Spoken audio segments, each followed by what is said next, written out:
গুটি গুটি পায়ে ৭৫ বছর পূর্ণ হলো সাতুলি ইসলামিয়া সিনিয়র মাদ্রাসা। প্রাথমিকভাবে বেসরকারি থাকলেও কিন্তু মাঝে সরকারি স্বীকৃতি পায়, এখন কলেজে রূপান্তরিত হয়েছে। আজকে অনুষ্ঠিত হচ্ছে ৭৫তম পূর্তি উপলক্ষে অনুষ্ঠান উদযাপন করা হচ্ছে। দেখতে পাচ্ছেন একেবারে কচি কাচারা থেকে বিভিন্ন অতিথিরা তারা এসেছেন এবং এই মাদ্রাসার এই কলেজের শুভ কামনা চাইছেন। আমরা কথা বলে নেব এই মাদ্রাসার যিনি ভারপ্রাপ্ত প্রধান শিক্ষক শেখ গোলাম মঈনুদ্দিন সাহেবের সঙ্গে।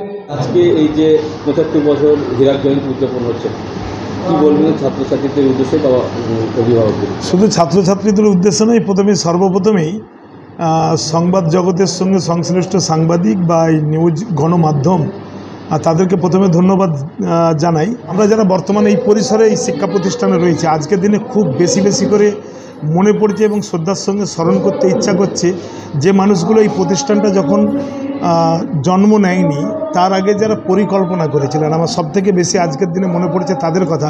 তাদের সেই দিনের সেই স্বপ্ন 1949 সালে যারা প্রথম স্বপ্ন দেখেছিলেন তারা তাদের জীবদ্দশাতে তাদের স্বপ্নকে বাস্তবায়িত করতে পেরেছিলেন কিনা সেই ইতিহাস আমাদেরও জানা নেই।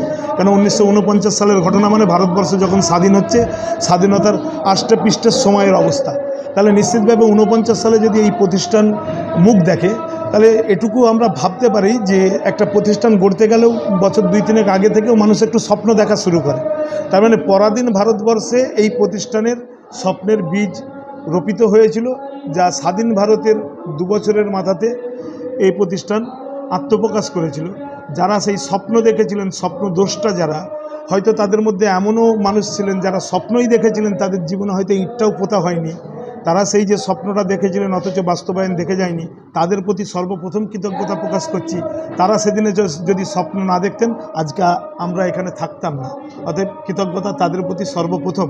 এবং আল্লাহ রাব্বুল আলামিনের কাছে আমরা সম্মিলিতভাবে আরজি জানাচ্ছি, আবেদন জানাচ্ছি আল্লাহ রাব্বুল আলামিনের কাছে। হিন্দিতে বলে গুহার করনা, তবে তার কাছে হাহাকার করে আল্লাহর কাছে যেন বলতে ইচ্ছা করছে, আল্লাহ তাদের যতই দোষ গুনাহ থাকুক না কেন, শুধুমাত্র এই যে এত বড় একটা শিক্ষা প্রতিষ্ঠান পৃথিবীতে দিয়ে গেছেন, ৭৫ বছর ধরে প্রজন্মের প্রজন্ম ছেলে এখানে লালিত পালিত হচ্ছে, যাদের এই চেষ্টাতে আল্লাহ তুমি তাদের শত গুনাহ মাফ করে দিও। আল্লাহ শুধু এই একটি কারণে শত গুনাহ মাফ করে দিও, এইটুকুই আজকের দিনে আমাদের মনে হয় খুব বেশি করে স্মরণ করতে ইচ্ছা করছে। অতীতকে এবং শিকড়কে ভুলে গিয়ে যদি শুধু বর্তমানকেই আঁকড়ে পড়ে থাকা যায়, তার ভবিষ্যৎ খুব বেশি সুমধুর হয় না। সেই জন্য আমরা শিকড়কে খুব বেশি করে স্মরণ করছি। আর তার সঙ্গে সঙ্গে নতুন প্রজন্মের কাছে আমরা আমাদের এই বার্তা দিতে চাই, তাদেরকে স্মরণে রাখতে হবে। যেমনভাবে আমি বলার চেষ্টা করলাম, তারা ছিলেন বলে আজকে আমরা এই শিক্ষার আঙিনার সংস্পর্শে আসতে পেরেছি। এই শিক্ষার আঙিনা না থাকলে হয়তো অন্য শিক্ষাঙ্গনে চলে যেতে পারতাম, কিন্তু এই আঙিনার শিক্ষার আলোকে যে আলোকিত হতে পারছি সেই মানুষগুলোর বদৌলতে তাদেরকে স্মরণ করতে হবে। দ্বিতীয় কথা হচ্ছে, তারা যে উদ্দেশ্য নিয়ে এই শিক্ষা প্রতিষ্ঠানটাকে তৈরি করেছিলেন, তারা প্রথম লক্ষ্য ছিল একটা শিক্ষা প্রতিষ্ঠান, সেটা পূরণ হয়েছে। কিন্তু যে উদ্দেশ্য নিয়ে শিক্ষা প্রতিষ্ঠানটাকে তৈরি করেছিলেন, যে দিনিয়াত, যে ধর্মের আদর্শবাদ, যে পরকালগত চেতনা, এগুলো লুপ্ত হয়ে গেলে হবে না।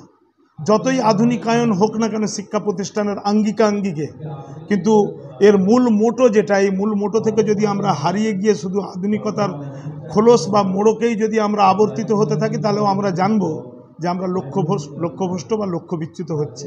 আমরা আমাদের ছাত্রদের কাছে সেই বার্তা রাখবো, আমরা লক্ষ্য বিচ্যুত হব না, মূল স্রোতের সঙ্গেই থাকব। আর দ্বিতীয়ত, ৭৫ বছরের এই মাহেন্দ্রক্ষণে নিশ্চিতভাবে এই ক্ষণটা বা এই মুহূর্তটা যে কোনো একটা শিক্ষা প্রতিষ্ঠান বা যে কোনো একটি ইনস্টিটিউশনের জন্য এগুলো একটা বলা যেতে পারে ক্রান্তিকাল। 25 বছর 50 বছর অতিক্রম করা, হাফ সেঞ্চুরি, তারপরে এটা ৭৫ বছর অতিক্রম করছে, তার মানে আস্তে আস্তে 100 বছরের দিকে এগিয়ে যাচ্ছে। আমি আস্তে আস্তে শুনছিলাম যে ভগবানপুর হয়তো সম্ভবত 25 কিংবা 26-এ 100 বছর পূর্তি হতে যাচ্ছে। তো একটা প্রতিষ্ঠান 100 বছর, আমাদের হয়তো আর 25 বছর পরে আমাদের প্রতিষ্ঠান 100 বছর পূর্তি হবে। আমরা কেউ থাকবো না, স্টেশন আসবে, নেমে যাব, কিন্তু ট্রেনটা চলতে থাকবে, এই প্রতিষ্ঠান চলতে থাকবে কিয়ামত পর্যন্ত। ৭৫ বছর যেমনভাবে লালিত পালিত হয়ে আজকের যেই জায়গাতে পৌঁছেছে, নিশ্চিতভাবে স্বপ্ন দেখব আগামী 25 বছরে এই প্রতিষ্ঠান আরও কয়েক গুণ তার শ্রীবৃদ্ধি ঘটবে এবং মহিরূহে পরিণত হবে।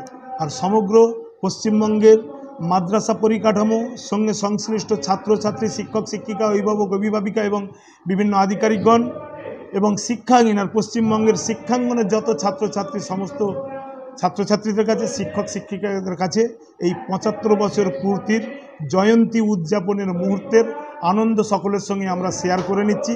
আমরা নিজেও যেমন সেই আনন্দঘন মুহূর্ত উপভোগ করছি, সকলে এই আনন্দঘন মুহূর্ত উপভোগ করুক। সকলের কাছে এই মেসেজ থাকছে আমাদের, এবং আমাদের এই আনন্দঘন যে মেসেজ, সেই মেসেজটা সকলেই উপভোগ করুক, এই আশা এবং প্রত্যাশা ব্যক্ত করি।